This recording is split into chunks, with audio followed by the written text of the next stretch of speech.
The 105th Squad is a costuming group formed for cosplayers by cosplayers.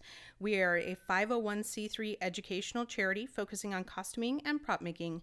The entire group thrives by working together under our ideals of fun, passion, creativity, and charity. Welcome to Life Casting 101 with the 105th Squad. This is the second in a planned 4-part series on making a head cast with silicone. This video was shot during a 5-hour demonstration class and has been condensed down into a more concise video for YouTube. We start the second part with applying silicone to the face of the model. We're using a cheap chip brush to get the silicone into all the details of the face. If you have a fear of tight spaces, this is the point where it may kick in. You may want to consult with your doctor about getting some medication to help with any anxiety. During this phase, it is important to have someone watching to make sure that the nostrils do not get covered. We are not using straws to protect the model's ability to breathe, so this is vital. Here you see Justin remove some silicone with a popsicle stick where it has dripped into the nose.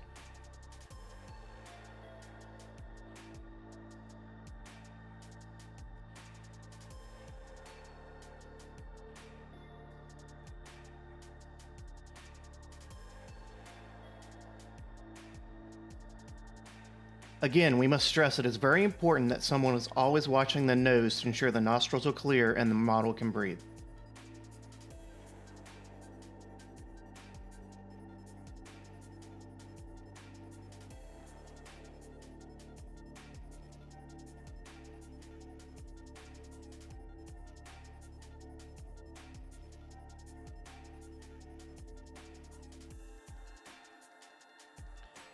Cover the entire face and front of the head with a thin coat to get all of the details of the face.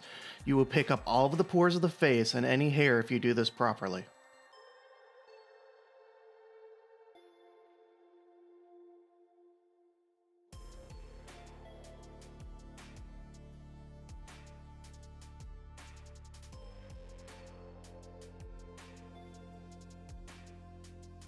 Since the silicone on the back of the head is not fully cured, the new silicone will bond to it and it will become one piece when fully cured.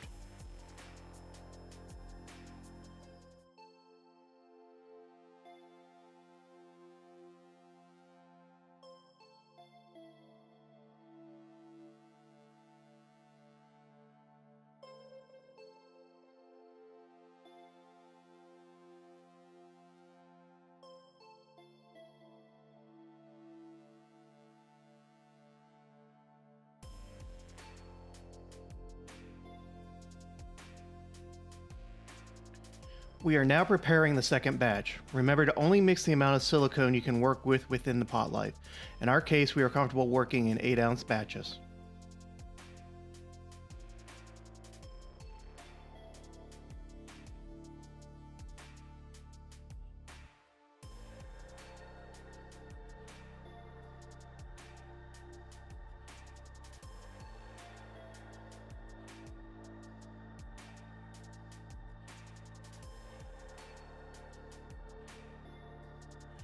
You will notice that the silicone tends to drip down the face. This is normal and won't stop as the silicone starts to cure.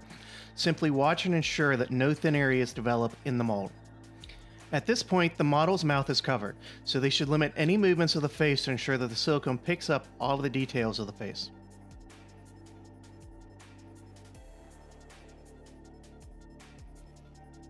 We have switched over to a tongue depressor now that we are working on the second layer to build up the bulk and add strength and rigidity. You need to add silicone to the eyes as they are a negative area of the mold and need to be brought out even more even with the nose.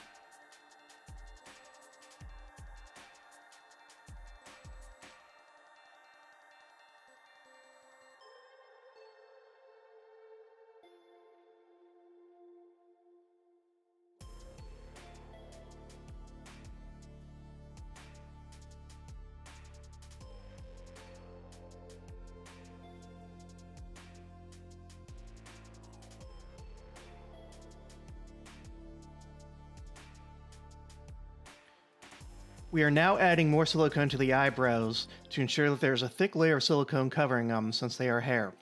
When removed, you will be able to see the individual hairs of the eyebrows and eyelashes in the silicone mold.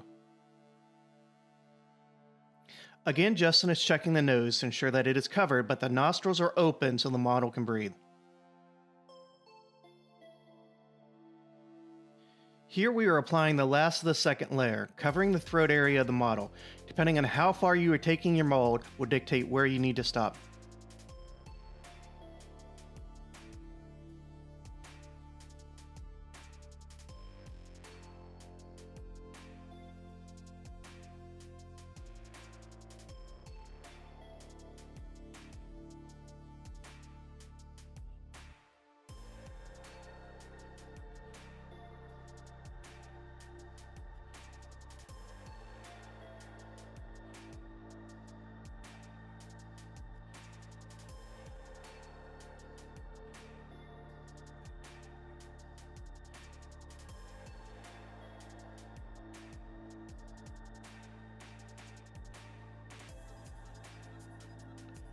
We are adding extra silicone to behind the ears to build up the area and eliminate any undercuts.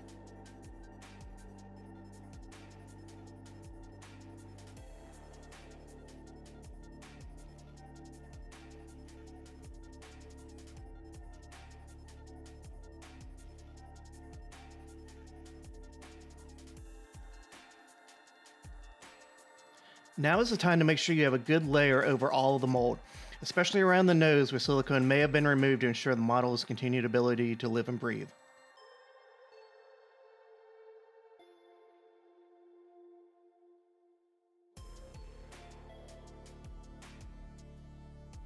We now have 3 layers on the front and the thickness is correct. Use up any remaining silicone. The proper thickness will ensure it is pliable and can be removed from the model in future castings with just one seam in the back, but will be thick enough to not tear when used multiple times. 3 to 4 millimeters is typical for this type of mold.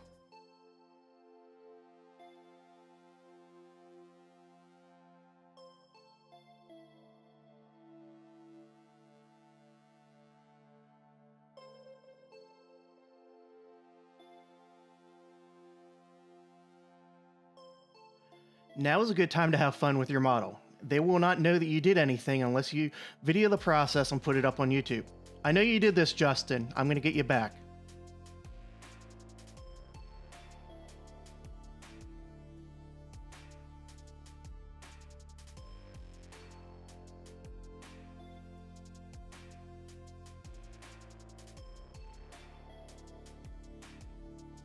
We noticed a few areas needing more silicone, so we mixed up a smaller batch and filled in those areas.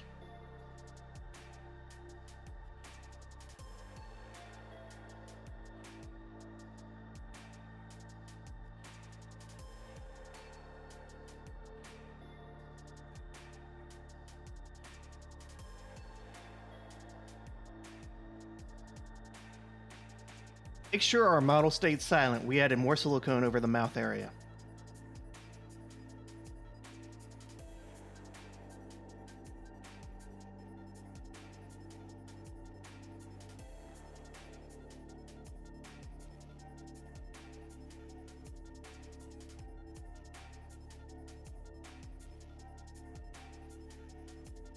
Since our model couldn't talk, we did give him a pen and a paper pad to write on. He practiced writing before his face was covered, but we still can understand his chicken scratch most of the time and just assumed he was okay. Now we just need to let the silicone cure enough to be able to apply the plaster jacket. I do not recommend touching unless you want to leave your fingerprints of the silicone for the police to find if you didn't maintain open nostrils for your model. This concludes part 2 of the Life Casting 101 series. Stay tuned for part 3 coming up soon. Remember to play with your model as they won't know unless you put a video up on YouTube. The 105th Squad Phoenix Hive would like to thank the following members for helping out with this video: Justin DeRoe, David Heath, Susan Heath, and Mariah Kinney. If you would like to see more content like this, please like this video. Consider subscribing to our channel and turn on notifications by clicking the bell icon just below this video to be alerted when new videos are published.